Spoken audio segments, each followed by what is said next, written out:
रुसले तपाईँको चाहिँ युक्रेनमाथि हान्दाखेरि हाम्रो चाहिँ युएनको प्रतिनिधिले होइन युक्रेनको पक्षमा भोट दियो होइन, जहाँ कि हाम्रै छिमेकी देशहरू ठुला तटस्थ आर्थिक र जनसङ्ख्याको हिसाबले र भूगोलको हिसाबले पनि निकै ठुला छन् होइन।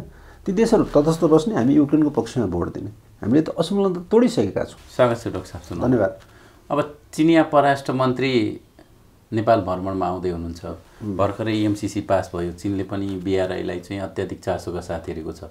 यो चाहिँ चिनिया परराष्ट्र मन्त्रीको भ्रमणलाई चाहिँ कसरी लिन्छ? चिनिया परराष्ट्र मन्त्री वाङ यी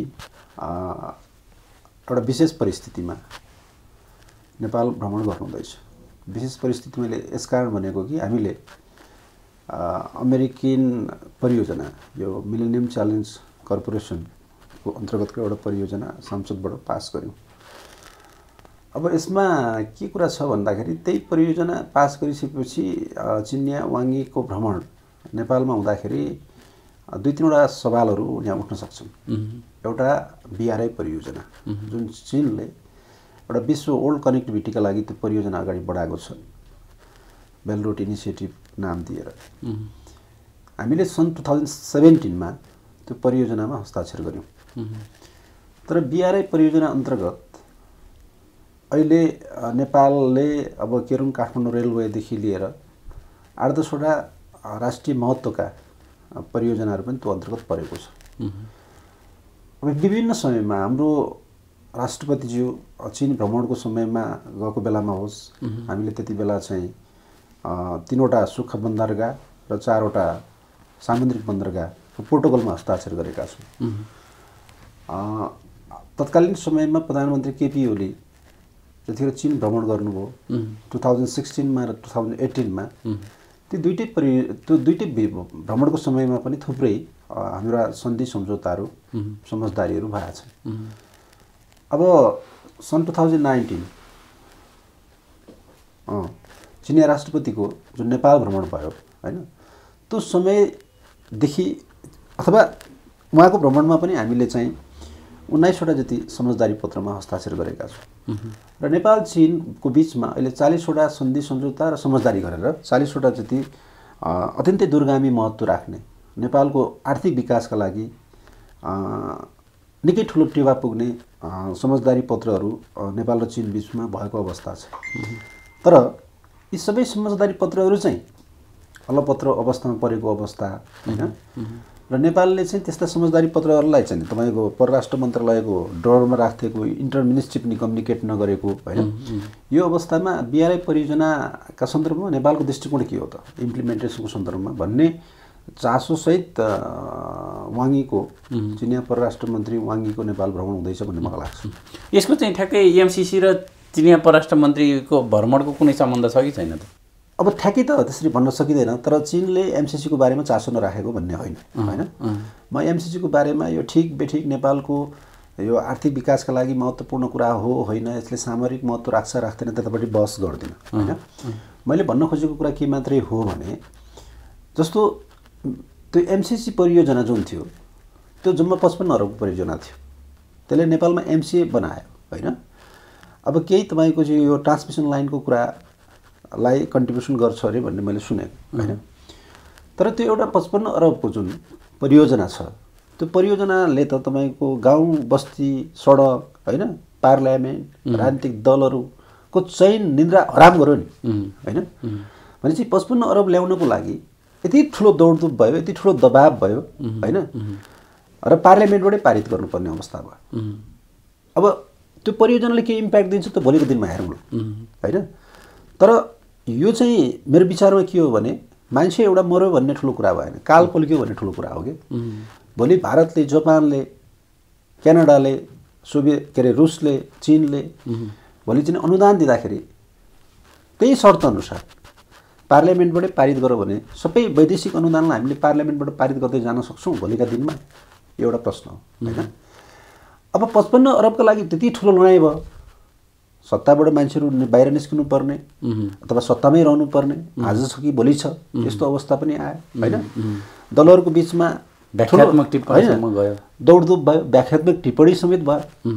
तर मेरो एउटा मात्रै प्रश्न के हो भने राष्ट्रपति सी जिनपिङको भ्रमणको बेलामा हाम्रो सम्माननीय राष्ट्रपतिजीसँगको भेटको अवसरमा उहाँले 55 अरब रुपियाँ त एउटा राष्ट्रपति शैक्षिक सुधार कार्यक्रमको लागि दिने वचन दिनुभएको थियो नि। चीनले के मात्रै भनेको थियो भने राष्ट्रपति शैक्षिक सुधार कार्यक्रमका लागि हामी 55 अरब दिन्छौँ, तर त्यसको लागि एउटा फाइनल प्रपोजल पठाउनुहोस्, होइन, इक्वल भ्यालु के, होइन भनेपछि त्यो कुरालाई चाहिँ नेपालले फलो गरेन, एउटा प्रपोजलसम्म पठाएन, त एमाउन्ट त बराबरी नै थियो नि, होइन, त्यसलाई वास्ता गरे।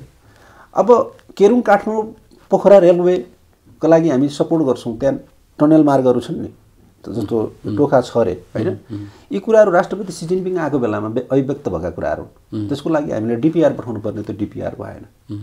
5-6वटा अत्यन्तै दूरगामी महत्त्व बोकेका उत्तर दक्षिण होइन इकोनोमिक करिडोरहरूको कुरा चाहिँ त्यो समझदारी पत्रमा उल्लेख छ, किमाथानकादेखि लिएर रानीसम्मको, होइन, यी कुराहरूको बारेमा हामीलाई कुनै चासो छैन।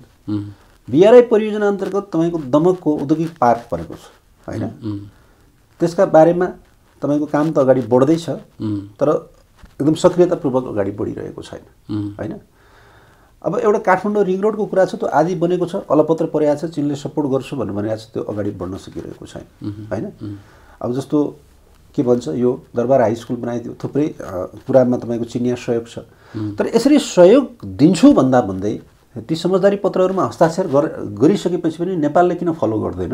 चासो लिएन नेपाल। कुनै पनि हाम्रो त के हो भने हाम्रो चाहिँ परराष्ट्र नीति भनेको त तपाईँको युएनको बडापत्र मान्ने हो, पञ्चशीलको सिद्धान्त मान्ने हो, राष्ट्रिय हितमा राखेर असंलग्नता मान्ने हो, तर हामी तपाईँको त्यो असंलग्न नीतिमा पनि चुकिसकेका छौँ कि।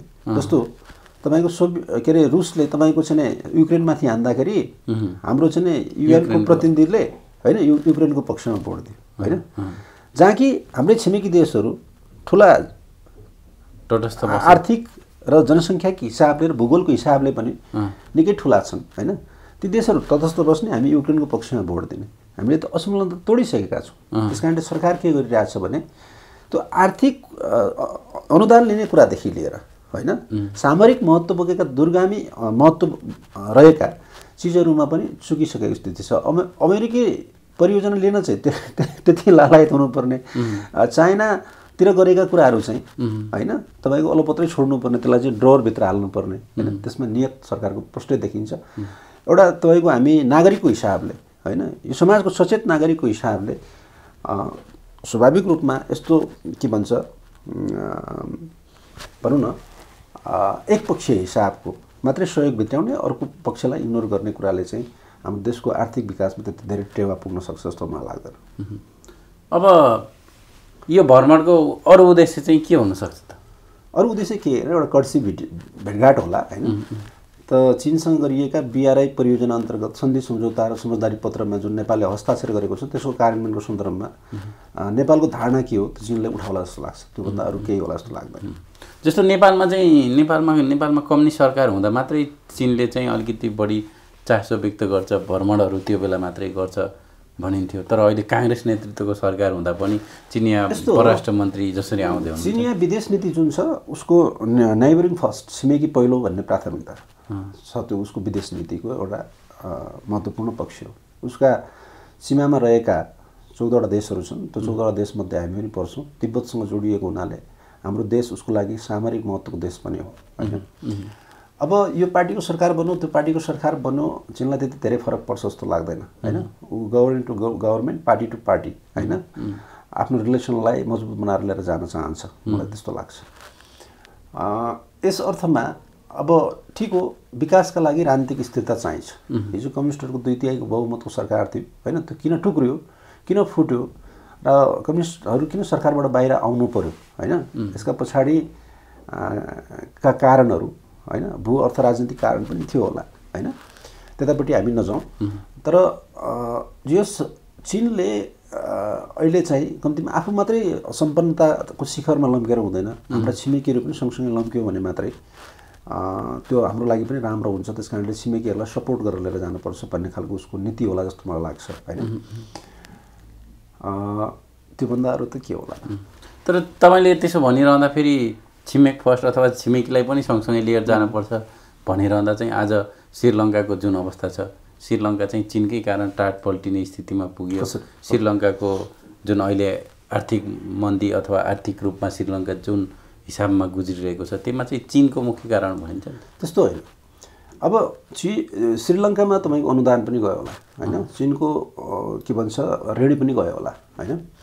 तर आज इथियोपिया जस्ता देशहरू होइन, जो हामीभन्दा 10 वर्ष अगाडि आर्थिक रूपले के थिए पछाडि थिए होइन, संसारको सबैभन्दा गरिब देश को हो भन्दाखेरि हामी इथियोपिया भन्न भन्थ्यौँ होइन। तर आज त्यो बिआरआई परियोजनाका कारणबाट होइन, चीनले दिएको ऋणकै कारणबाट त्यहाँ मोनोरेलहरू बनेका छन् होइन। डबल डिजिटको इकोनोमिक ग्रोथ छ त्यहाँ इथियोपियामा। अहिले जम्मा 54वटा देशहरू छन् अफ्रिकन कन्टिनेन्टमा होइन। दक्षिण अफ्रिका पछि अब इथियोपिया अगाडि आइसकेको अवस्था छ होइन। केन्याहरू धेरै पछाडि छोडिने अवस्था छ। दक्षिण अफ्रिकासँग उसले चाहिँ आर्थिक रूपमा कम्पिट गर्ने अवस्था छ होइन। 10 करोडभन्दा बढी पपुलेसन भएको देश, हिजो 10 वर्षभन्दा अगाडि संसारको सबैभन्दा गरिब देश आज त्यो अवस्थामा छ, त्यो चीनको कारणले होइन। अब श्रीलङ्काले ऋण लिन्छ नि त, ऋण लिइसकेपछि त त्यो त प्रोडक्टिभिटीमा लगाउनु पऱ्यो नि, उत्पादनमा लगाउनु पऱ्यो नि होइन। अब त्यसलाई चाहिँ अरू सेक्टरमा चालु खर्चतिर प्रयोग गर्यो भन्दाखेरि त त्यो ऋणले त काम गर्दैन होइन। भनेको त्यसले उत्पादनमूलक क्षेत्रमा चाहिँ लगानी गरेन, प्रतिफल दिने ठाउँमा गरेन। हिजो अस्ति मैले चाहिँ थाहा पाउँदै थिएँ, आजभन्दा 2 महिना अगाडि 195 श्रीलङ्काको पैसाले $1 किन्न सक्थ्यो, तर आज 260 रुपियाँले पनि किन्न सक्दैन होइन।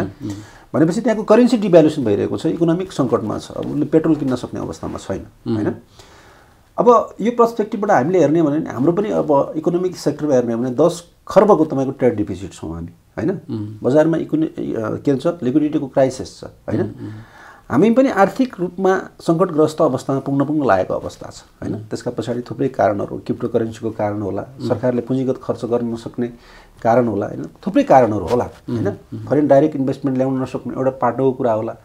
बढी इम्पोर्ट गर्ने के भन्छ बाहिरबाट वस्तुहरू कमोडिटिजहरू ल्याएर तपाईँको राजस्व सङ्कलन गर्नेका लागि तपाईँको वस्तुहरूको आयातलाई प्रोत्साहित गर्ने, तर देशबाट तपाईँको डलर गएको र ट्रेड डिफिसिटमा पुगेको कुरालाई एनालाइसिस नगर्ने अवस्था हाम्रो देशमा पनि छ होइन। त्यस कारणले जुन देशले बढी आयात गर्छ उसको आफ्नो उत्पादन सिस्टम छैन, त्यो देश त टाट पल्टिन्छ नि। अब श्रीलङ्काको कुराले हेर्ने हो भनेदेखि अब उसको टाट पल्ट्यो, मान्छेहरू चाहिँ चीनलाई दोष दिन्छन्, त्यस्तो होइन।